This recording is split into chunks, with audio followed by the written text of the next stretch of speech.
Hi everyone, welcome to the learning session in my channel.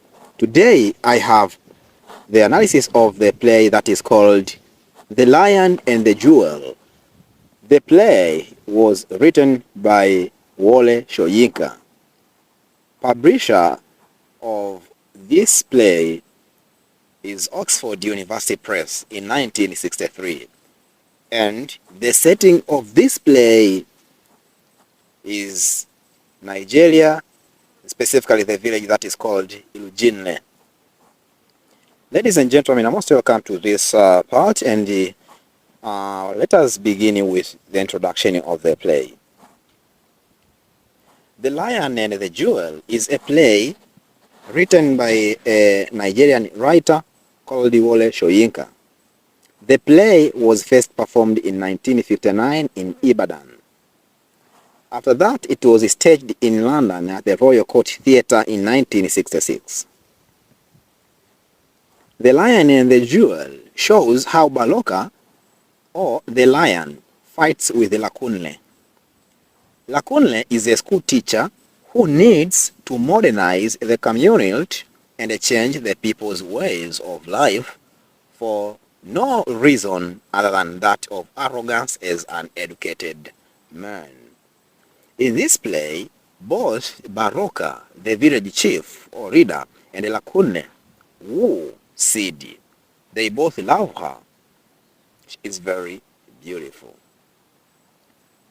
Dear students, teachers, and parents, having heard the introduction of the play, it is my hope that you are going to enjoy it. Now, let us go to look at characters and characterization. There are a number of characters who are involved in this play. The first character is called Lakunle. Lakunle is a village school teacher. He is young and educated. He is arrogant. So, because he is educated, he thinks that he is better than others. He is about 20 years old. He is against the bride price. He is a modernist. Lakunle is irresponsible. We can see how he leaves his students or his pupils in the class and goes to talk with Sid, a girl. He loves Sid so much. He wants to marry her. Dear students, apart from Lakunle, we have another character that is called the Baroka. He is the chief of the village, Ilujinle. He is uneducated, so he is ignorant. He is a polygamist. He has Sadiku and Dailatu as wives. He is wooing Sidi too. He wants to marry her. He is a traditionalist, embracing culture. He is aged 62. He is corrupt and irresponsible leader. He is a hypocrite. He orders his attendants to beat Lakunle, but later shows sympathy. And of course, that is hypocrisy, right? Baroka is oppressive. He oppresses Lakunle to make him stay away from the beautiful girl, Sidi. In the play, Baroka is also referred to as the lion. In the end, Baroka marries Sidi. Dear students, apart from Baroka, we have another character that is called Sidi. Sidi is the most beautiful girl in the village. She is pompous. She boasts when her fame grows. It reaches a time when Sidi appears in magazines, and this makes her feel happy and arrogant like Lakunle. She has become a local celebrity. Sidi is a traditionalist. She demands bride price from Lakunle so that she can marry him. In the end, she marries Baroka, who broke her virginity. In the play, she is called the Jewel because she attracts the eyes of many men. Dear students, teachers, and parents, another character is called Sadiku, and this is Baroka's senior wife and a traditionalist. And another character is called Ailatu, Baroka's favorite wife. Dear students, apart from characters and characterization of the prey, the lion, and the jewel, let me talk a little bit about structure of the play. What is the structure of the lion and the jewel? The play is divided into three main parts or main sections with the titles of morning. So the first part is morning, the second part is noon, and the third part is evening. So our play, The Lion and the Jewel, has three sections, namely morning, noon, and evening. Now let us look at the events that happens in the morning. In this section, the setting is near the market. The primary school can also be seen. Sidi passes nearby the school. Lakunle, who was in the class, learns to her. He convinces her to agree with his marriage proposal, but Sidi refuses and tells him that she will not accept until Lakunle pays bride price. In this section, therefore, conflict between traditionalism and modernity is introduced. It is in this part when Baroka, the chief, is also introduced. He sends his attendants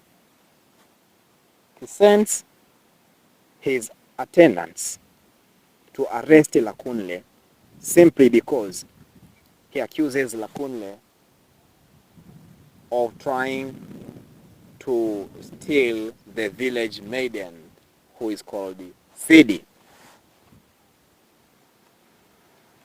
Dear students, apart from this section, we have another section that is called noon. Noon. The setting of this part is a road near the market. Lakunle follows Sidi. Sidi had firewood.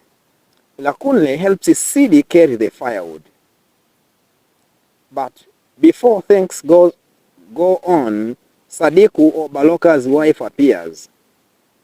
Sadiku has been sent by Baroka, or the lion, to Sid. Baroka wants to have Sid as the wife. Sadiku convinces Sid a lot, but Sid refuses. Sid declares that he has learnt a lot from Lakunle. She talks about age difference as one of the obstacles which hinders her from marrying Baroka. Sadiku asks Sidi to go and sup with Baroka, but Sidi refuses. Sidi argues that girls who sup with Baroka ends up being Baroka's wives. This shows that Baroka is a womanizer and a polygamist. Baroka uses women as tools for enjoyment. We can see how Ailatu is plucking the hair of Baroka's armpit. Lastly, we see Baroka longly telling that he is important or not sexually active, and this was meant to trick his wives so that they may tell Sidi. He says that by sleeping with a virgin, his manhood will become active again. Also, in this part, Ailatu is seen plucking Baroka's armpit hair, as I have told you earlier. Another part is called night, and this is the last part. The setting is at the village center. Sidi is at the school window looking at her photos or pictures. Those pictures were taken by Lakunle. But when doing so, Sadiku enters with a figure of a naked Baroka.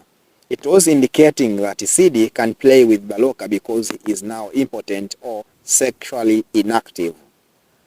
Both Sadiku and Sidi dance to celebrate victory, thinking that, well, Baroka is now not a man. Lakunle scorns them. He knows that it might be Baroka's trick to capture Sidi. Sidi plans to visit Baroka and toy with him. Lakunle warns her, but she can't understand.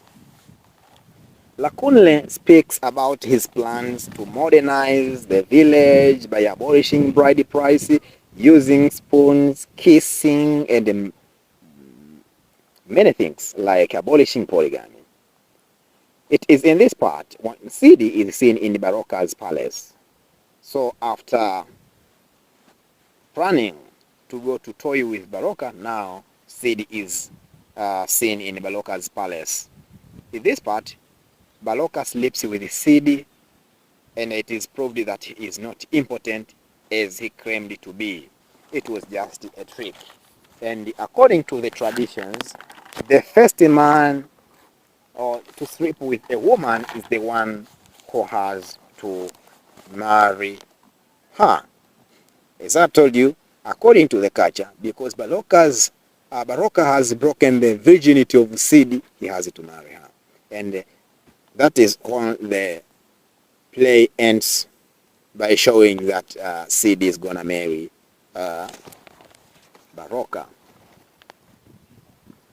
Dear students, let us now look at the setting. This play is set in Ilojine village in Nigeria during the time when Western education and civilization were introduced.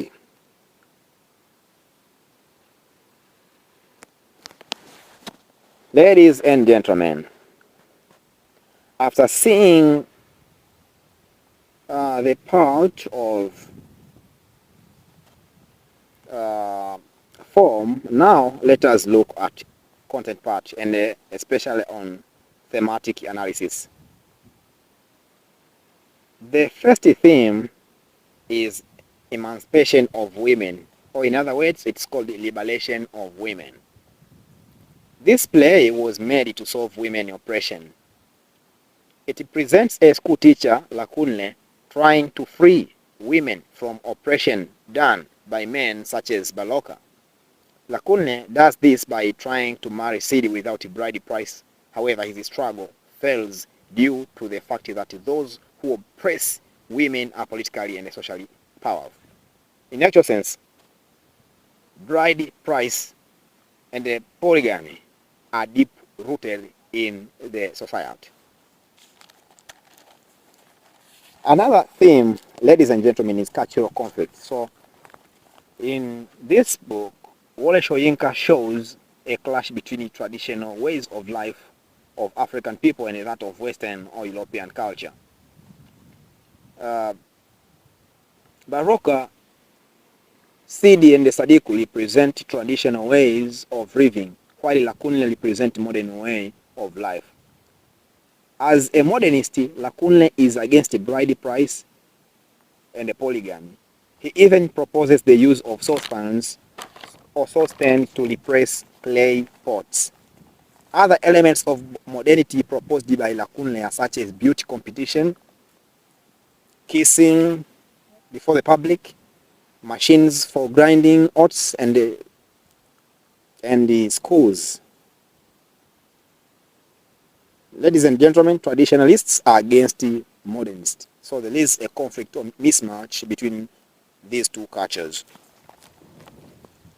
Ladies and gentlemen, apart from cultural conflicts, another theme is male chauvinism or male dominance. This is a belief in the innate superiority of men over women. Some men believe that they are superior than women. Lakunle is one of the chauvinists. Lakunle tells Sidi that women have smaller brain than women, hence they are called the weaker sex. Also, Baroka marries as many women as he wants. He manipulates them in different ways. He even sends Sadiku to convince Sidi to marry him. Ladies and gentlemen, another theme is called marriage and love. In the play, Sidi attracts many men like Baroka and Lakunle. They both want to marry her due to her beauty. Lakunle tries to use beautiful language to win Sid, but Baroka uses his power or authority as a chief and takes more practical way of tricking Sid to think that he is impotent or sexually inactive.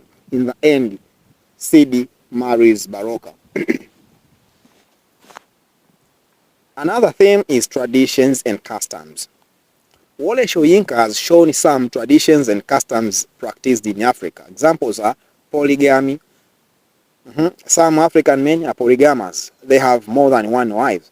Example, Baroka.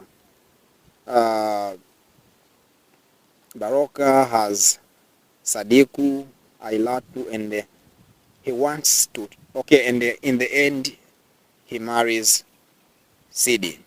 And the women take polygamy as a normal thing. They have got used, they are used to this situation. Another tradition is bride price. Lakunle is forced to pay bride price so as to marry Sid, but he refuses and he therefore loses Sid. Another element of traditions customs is wife wooing girls for her husband. Wife wooing girls for her husband. So, example, Sadiq was sent by Baroka to convince Sidi to marry him. Okay, so apart from that, there are also songs and dances in this play. So, I advise you to go and read this play. We will see a lot of traditions, customs. Okay, now another theme is called betrayal. Betrayal. Lakunle betrays his culture. He is against the bride price, polygamy, and the other cultural elements like traditional songs. And well, about this, I don't mind. Because sometimes the culture of a particular society are bad, so when they are bad, it is better you betray them. But we should not betray every culture, because there are some of the cultures that are good in our society, so we have to embrace them. Okay, Baroka is betrayed by his wife who exposed his secret of his being important to Sid.